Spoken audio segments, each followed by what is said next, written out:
Ladies and gentlemen, welcome to this chess openings video on the London system. The London has become unbelievably popular from beginner, intermediate, advanced, up to the title player level because it's super easy to learn and the plans are pretty flexible. In this video, I'm going to spend about 15 minutes showing you how to play it, and then I will play 2 practice games against my subscribers, and you should know that I also have a London course that, if you'd like to check it out to take your knowledge to the next level, in the description on my website. I've also put the moves that I'm about to show you in the description. You can copy paste those moves into any analysis board on any chess website that you wish, use an openings database, analyze with an engine, and so on and so forth to take your understanding of the game to the next level. So, the London system begins with the queen's pawn 2 squares to d4, and for black, the 2 most common responses are just the mirror image d5 and knight to f6. For anything else, like some gambits that immediately target your pawn, like the England gambit, which is wildly popular, shout out to the video of Gotham Chess, one of my favorite creators, you're gonna have to fill in the gaps a little bit, okay? So if you get hit with something you don't know, it's gotta be out there and you can research it. So we're gonna begin with d5, and the London is really this bishop coming to f4. You can do it after knight to f3 and then bishop to f4. Personally, I like to commit bishop to f4 right away, because I don't really know if my knight is going to go here all that much. There might be some move orders where it does not. Now, what I'm going to show you is a typical position that you are after in the London. Then we are going to show black's most challenging responses to the London, and I'm going to kind of tell you a little bit about how to study this. Cool? Wonderful. So let's say the players just develop. You're going to play e3, completing one side of what we call a pyramid on this over here, and then the pyramid will be complete like this. You want to, by Illuminati fans, by all means, rejoice. So the other battle is going to be for the e4 and e5 squares. You already see that we're controlling this square quite well, and as we continue to develop our pieces, the e5 square is very much up for grabs. In my hypothetical example, black is attacking us with a flank pawn c5. That is the most challenging response to the London system because it immediately creates queenside play with the queen and potentially the knight, because our bishop has abandoned the queenside. But stick with me for a second. The exact moves are not ultra important. I'm more so getting to the critical position of our opening. The bishop on d3, the light squared bishop, stands inside of the pyramid, okay? Targeting the enemy king if the king ever goes short castle. Also, the bishop is just very safe here. And the reason we've played this side of the pyramid is so that if the opponent were to play something like c4, then we can just slide back. So our position actually very much makes sense. We also repel the enemy forces on this side of the board with our pawns. That's why all of this opening kind of makes sense. It all ties together. And if we sufficiently control this square on e4 with the bishop and the knight, and we sufficiently control this square on e5 with the pawn, the bishop, and the knight, black's counterplay is sort of killed in the center. And the game plan of the London is to, yes, you can just castle, and that's fine, but the central game plan I like to employ is mobilizing directly into the middle, okay? Which opens up our queen to then potentially rotate through that available square and target that king side with the bishop, right? The queen and the bishop together. And if the knight were to take us, now by the way, I just hope we're clear, we're not taking this. This is just to plant and then create our attack. But if we are to be taken, we are going to remove this knight from the defense of the king, bring in our pieces, and sometimes we won't castle at all. Yes, you can, but you can also just go directly after this attack. This is the perfect kind of London in a nutshell. But you've only been watching this video for about 4 minutes. You are not yet ready to do it as much as you want to. This is how it usually works on YouTube. You go and play it, it doesn't work, you come back, you're like, okay. There's a lot of things we needed to go through to get to this position, and openings are all about variation, right? Sometimes you might castle short, sometimes you might castle long. In this case, we didn't do that, right? Now, a lot of things are at play here. First of all, black played c5. If we go all the way back to the beginning of this position, black played this move c5. By the way, white has choices even here. Yes, you can complete your pyramid and play knight to f3 and bishop to d3. In fact, oftentimes c5 in the London, the best response, the second that you see c5, c3. Say that a million times to yourself. c5, c3. c5, c3. However, Some of my more advanced players watching, maybe 13, 1400, that's not the only thing you can do. In the London, you can also meet c5 with actually taking it. If you're prepared, because if the opponent tries to win the pawn back, you can hang on to the pawn. If they try to do this, you can defend it with the c-pawn. And it's not so, and there's a very nasty trap here, by the way. If black plays the move b6, just looking to undermine your pawns, right? There's bishop takes b8, a nasty, nasty trap. The idea being you would like to give this check. And once you do, the pawn pushes through and the game is over. For example, like this. Will you ever get this? I don't know. Some of my higher rated players might. Beginners, the games can be a little bit more variance in the games. And then c7, of course, by the way, on the next move, and we discovered check, right? So dc5 is actually a little bit venomous if you know what you're doing. There's a whole nother class of moves where the knight comes to c3. That's the Jobava style London. You can play the Jobava London as early as this position and try to play knight to b5. I am giving you an overview. I am giving you the selection. You have the menu. Now you take it to the next step, right?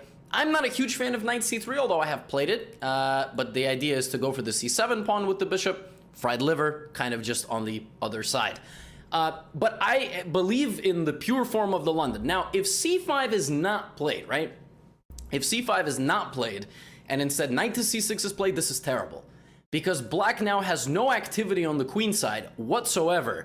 And if you just play normal with c3, bishop d3, and get that little knight d2, knight f3 action, plant that knight into the middle, you're going to be good to go. Do not be afraid of trading the light squared bishop. It's completely okay. Make forward progress, control these two center squares, and if you're not going to be able to launch an attack, what you'll do further down the line is maybe expand in the center with pawn to e4. But if you win the battle for the center in the London, you will have an advantage as the game progresses, as the game goes on, whether you are attacking or not.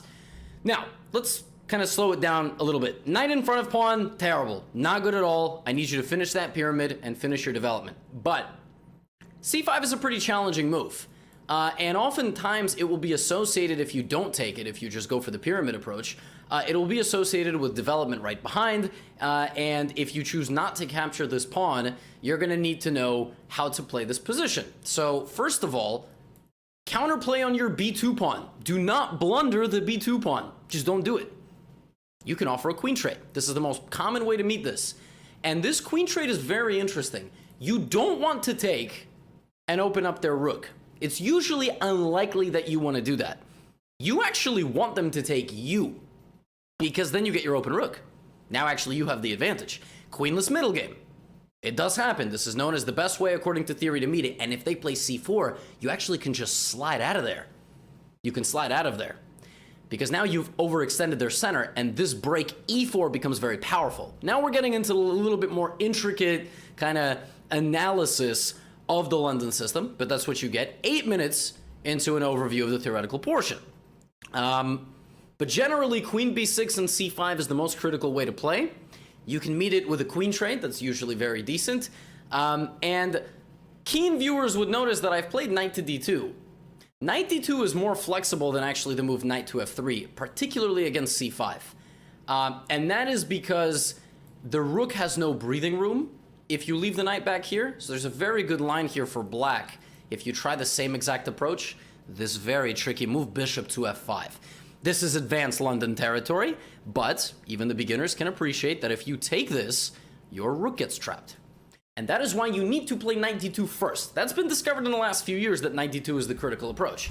Now another thing, folks, that we've really kind of glossed over, and what I want you to pay attention to before I play any training games, where's this bishop going? You see, what I need you to do when you play the London is don't just pre-move all the moves and get your pyramid, bam, bam, bam, doesn't matter. No, actually, every move matters. Do they play c5 at all? Do they play it on the second, third, fourth move? What do they do with this bishop? What do they do with this bishop? If the bishop comes out to f5, yes, you can continue in pyramid style with bishop d3, c3, blah, blah, blah. But personally, I actually very much like that when they leave their light squared bishop, I like to turn this into a queen's gambit.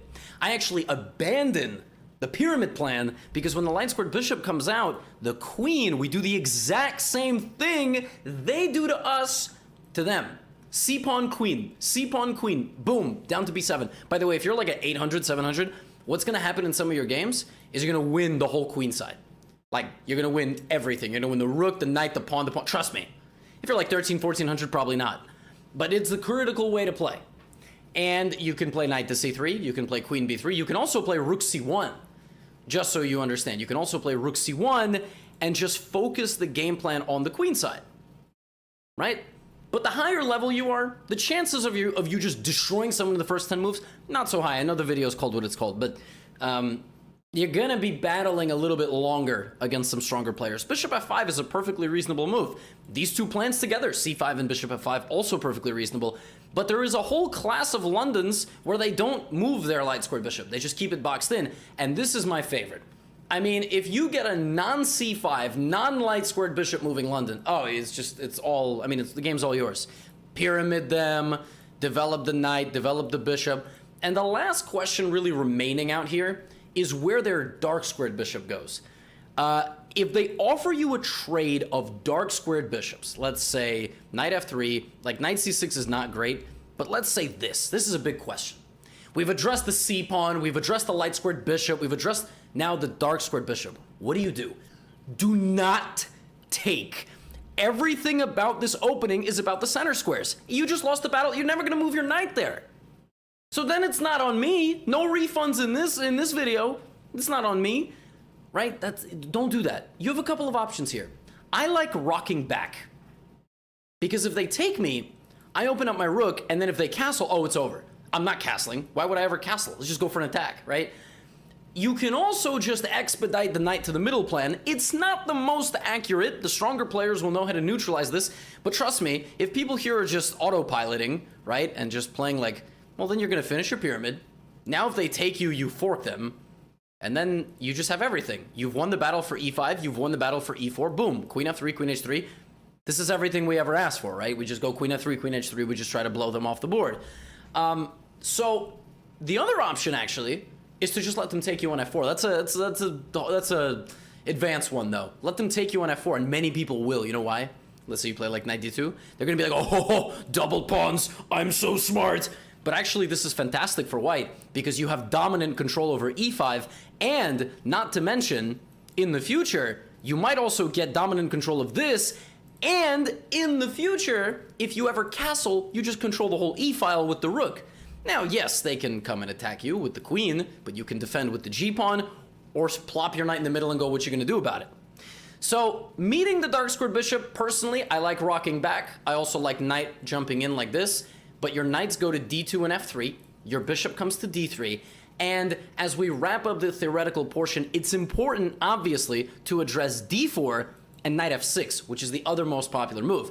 Now, at any moment, they can play D5 again. At any point, they can play it on move 2, 3, 4, whatever. If you play like this, if you play the London, and they don't play D5, the only other thing they could really do here is play G6 or C5. Everything else is bad. If they play this, they have no other choice. They have to play C5 or G6. Personally, against G6, I think that instead of playing in traditional style, you should play knight to C3. This is my favorite. And queen D2. And the whole point is that you are going to try to trade this bishop.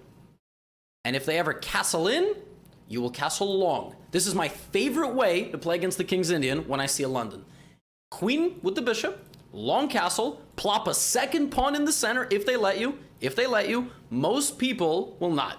So most people will play D5, and then you have to play bishop H6. If they trade, that's great. You hang out here. They can't castle anymore. And if they do castle, H4, H5 is coming. H4, H5, F3, G4, and you go long. And then you need to build your experience. Obviously, you need to fill in the theoretical gaps. What's the most critical line? This and that. But that's the way I like meeting the King's Indian, and that's actually why I don't like knight F3, because I don't know what they're going to play. This is much more flexible, in my opinion. Now, C5, I have a video already, which was a kind of a joke counter to Agad Mator's Crushing the London System video. So you should watch as many of my London System videos as you can. Here, there's a couple of ways to play. Just defending your center, like this is good if you remember C5, C3, that mini lesson. Not the best move order in this particular case. E3 and knight c3 is good, but this is already a pretty advanced move order. If you're like anywhere about like 1400 and up, you could just keep the center closed. You can actually take, there are some lines, but this is another thing that you need to incorporate if you're going to play bishop f4 against knight to f6. I'm going to take on some of my viewers now to kind of try to bring some of this home a little bit more. The first person is rated about 700 blitz, but actually 1,000, 1,100 rapid. And the next player is about 1,000 points higher than that. So we're going to try to cover the entire rating range, so to speak. And, you know, people are going to be like, well, it's a low-rated player. It's not... Just watch. Okay? Here we go. Actually, 600. Wow. But my opponent is 1030. 1030 rapid. Okay, d4. So hopefully people don't think I'm just bullying my opponent. Okay, we have g6. So we don't have d5. We don't have knight f6. We have g6. Now, yes, you can play e4 here. I'm going to play bishop to f4. And bishop g7. Now, what did I just tell you? Knight c3. My air conditioner started rattling, so I had to turn it off. Let's go put 2 pawns in the center. That was always the plan. I'm going to let my next opponent know not to play this system, just so we don't have a repeat.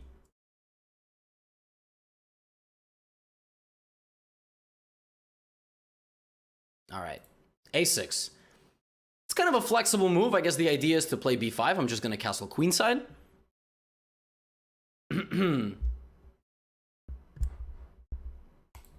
b5. Interesting. The king is stuck in the middle. I still believe h4, h5 is a decent plan. My plan to go here doesn't quite work, right? So this is the way you learn your openings.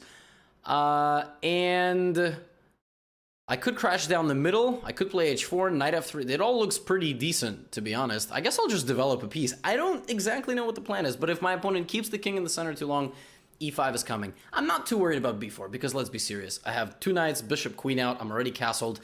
1 pawn wandering in and attacking my knight doesn't scare me a whole lot. Bishop b7 is very reasonable. I can finish developing completely. I can try to launch an attack. I don't know. Everything looks pretty decent. I think this is pretty principled. Just try to go forward. Bishop takes f3 actually looks like it wins a pawn.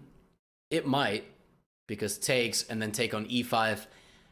I'm not convinced that's a very safe position. Probably bishop to d3 would have been a little bit more solid, but we're gonna try to get into the intermediate mindset here. Like, all right, well, what have I learned from my opening? I learned that I castle long against the King's Indian setup, and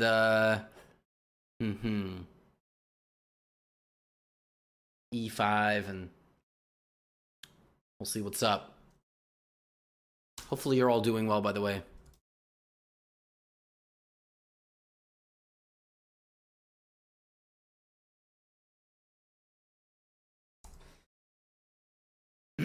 h6.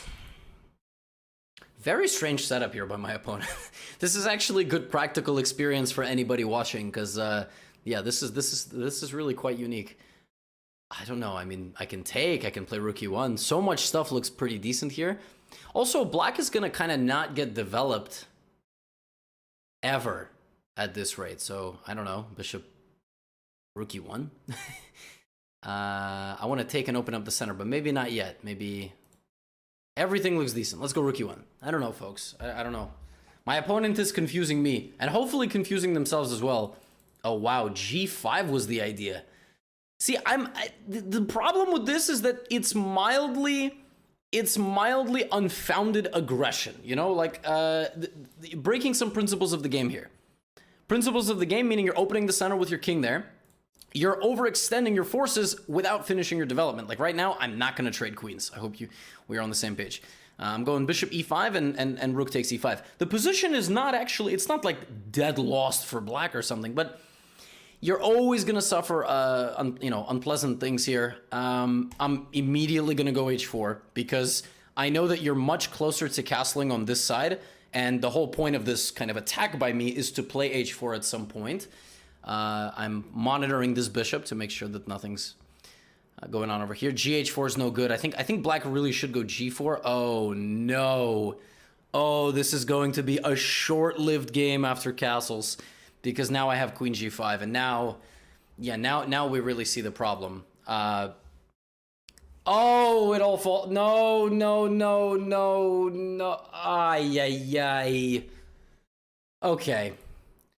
Well, I mean, that is in a nutshell how you play the London against the King's Indian. I mean, I wish you can all win your games in 16 moves via checkmate. That wasn't... it wasn't, let's put it this way, the most traditional way, because my opponent actually really delayed development. Like, they didn't play knight f6, they played knight d7. They shouldn't feel frustrated about that game or anything. By the way, even the engine here already likes me just going straight down the middle, but even here I thought I played kind of logically. And yeah, the thing is, you can't just open the center like this, because what happens is I just have too many pieces. I have too many threats. You can cocoon, but I'm gonna jump in, and it's gonna be a short game, right? It's gonna be a short game, and I want you to have short games that you win, not that you lose. So if the opponent hadn't played like this, and for example had played knight to f6, queen d2, short castle, long castle, and then played like knight d7, again, it's either e5 or it's bishop h6. It's a very similar game plan. I can guarantee you about a 60-65% win rate, okay? I can guarantee that. With this kind of a system. It's just, it's so good. You get such decent positions. Let's play our next game. The reason I puff my cheeks is to stretch my jaw, just in case you wanted to know that. I'm not imitating a blowfish. The next person is actually my lamp. So I'm playing my lamp. See? d4. Let's go bishop f4. So Lamp actually agreed to play the more traditional approach against me, just so we can get some experience. Okay, so step one, bishop has been blocked in, right?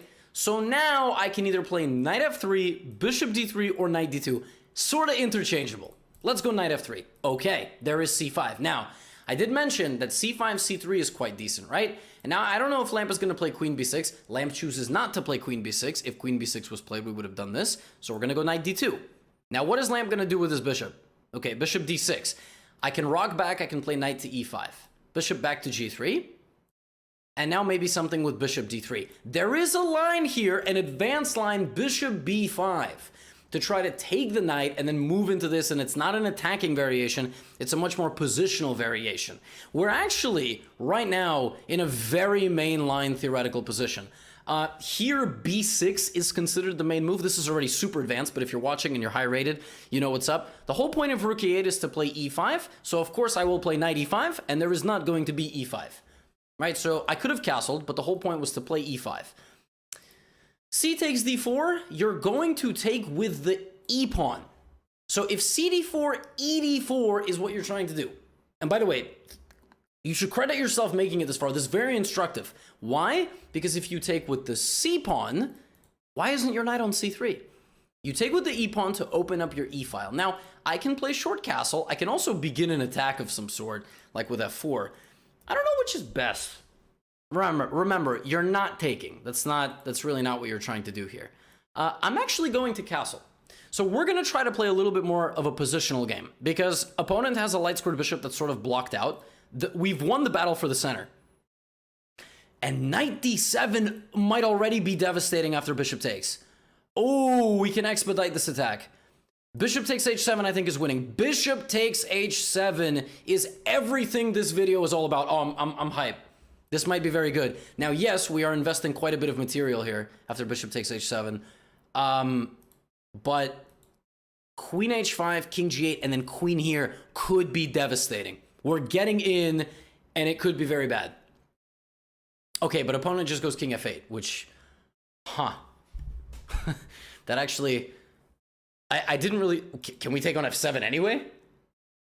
King f7, queen h5... Maybe not.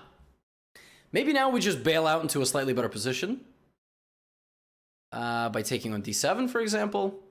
We also can still probably play queen h5, but then maybe the knight comes back to f6. King f8 is a good move. Actually, it's quite a resourceful defense. I think I'm gonna play f4.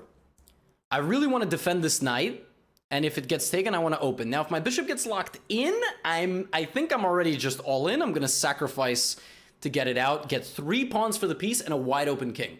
This is typical London stuff, believe it or not. Typical London kind of position can turn into this. Now we're going to back up, and nothing has changed about the position, except we won the h7 pawn, and now we're already creating a new attack, right? So this is the power of winning the battle of the center, because black has nowhere to go. Like, black has no initiative on the queen side.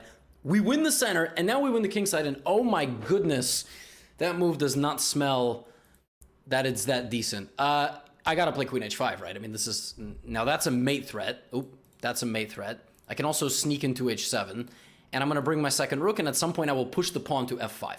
Once I push the pawn to f5 with rook and king like this, we're in amazing shape. Just simply amazing shape. I think queen f6 runs into bishop h4, and that should be good for us, but then there might be some equal danger stuff. Wow. Can I take, and queen to h7? Yeah. Yeah, I mean, we gotta shred it open here. We gotta shred it open. Gotta shred it open. Queen h7 threatens mate and mate on g6.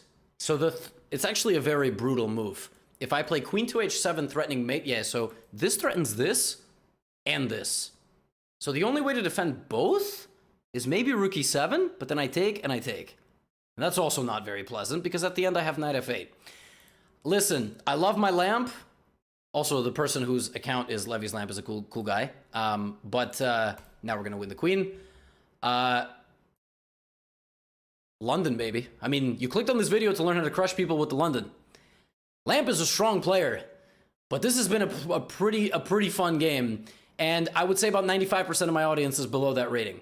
So I actually did a poll once. So hopefully this motivates you and excites you to give this opening a shot. Because I really think that if you master the different intricacies of the London, by the way, as we ignore this and take with discover check, and now it's mate in a few moves. Yeah, I think you can be crushing people very similar to this. If we just quickly back up and briefly analyze this game, it's important to note that by this point, white is already actually positionally almost winning. My opponent made a pretty big mistake taking already. The way to play this is to take and try to go after this pawn, but also is pretty unpleasant after moves like queen h5 or even queen b1, believe it or not, to try to go for the h7 pawn with the idea of h4 in many positions. First we guard the center, and then we play like h4, h5, and actually white gets an incredibly powerful attack without castling. So folks, you're gonna watch this video, right? You made it this far, 27 minutes. You should know a couple of things. Number one, I have a London course, okay? One of my 9 courses, one of them is on the London system in the Trempowski. Link is in the description. You can, use 15% off if you're a first-time customer on the website and all that good stuff. That's if you want to study the theory. It's a lot more in depth. It's about 4 hours of just pure video and analysis and a PGN file you can plug into those, those readers or any of those websites that you use. And you will still have questions after this video. I tried to be as thorough as possible to tell you how the London works and how you need to address opening study. Now, if you want to take your openings to the next level, you want to fill in the exact gaps, the specific variations, certain gambits, certain critical lines, you got to go beyond. You got to find more in-depth content on the London. This is supposed to get you started, get you excited, and point you in the right direction. But from here on out, you should watch my video called How to Learn and Study Chess Openings. It'll teach you how to use a database, how to analyze with an engine after you are done practicing an opening in a live game. And this is what you do with all your openings. Hopefully, in the last half hour, you have come to learn something brand new, maybe reinforce something that you've already learned, or learned a new wrinkle in the London that you've already been playing.